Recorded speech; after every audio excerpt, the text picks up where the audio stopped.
મતગણતરીનું મહાકવરેજ આપ જોઈ રહ્યા છો। 5 રાજ્યોની ચૂંટણીના પરિણામ અને ખૂબ જ ઇન્ટરેસ્ટિંગ, ખૂબ જ રોચક પરિણામ છે। ટેલીના માધ્યમથી તમે સ્ક્રીન ઉપર જો, પશ્ચિમ બંગાળમાં 190 બેઠક ઉપર ભારતીય જનતા પાર્ટી મહાજીત તરફ છે।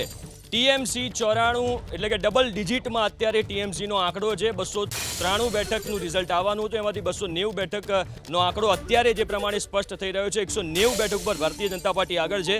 2021ની તુલનામાં ટીએમસીને 105 કરતાં વધારે બેઠકોનું નુકસાન છે।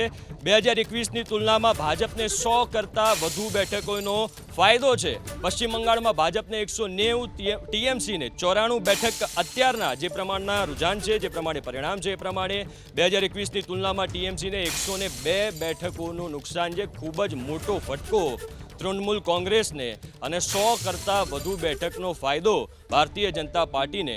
ચૂંટણી પંચ મુજબ પશ્ચિમ બંગાળમાં ભાજપ 168 બેઠક પર આગળ છે અને ચૂંટણી પંચ મુજબ પશ્ચિમ બંગાળમાં ટીએમસી અત્યારે જે આંકડા છે એ પ્રમાણે 82 બેઠક પર આગળ છે। અને આ તમે જો ઝાલમુરીના દ્રશ્યો તમે સ્ક્રીન ઉપર જોઈ રહ્યા છો। પ્રધાનમંત્રી નરેન્દ્ર મોદી એમણે ઝાલમુરી ખાધી અને એક સભામાં પણ કહ્યું કે જન્નાટેદાર ઝટકો લાગવાનો છે ટીએમસીને, અને ઝટકો અત્યારે તમે સ્ક્રીન ઉપર જોઈ રહ્યા છો।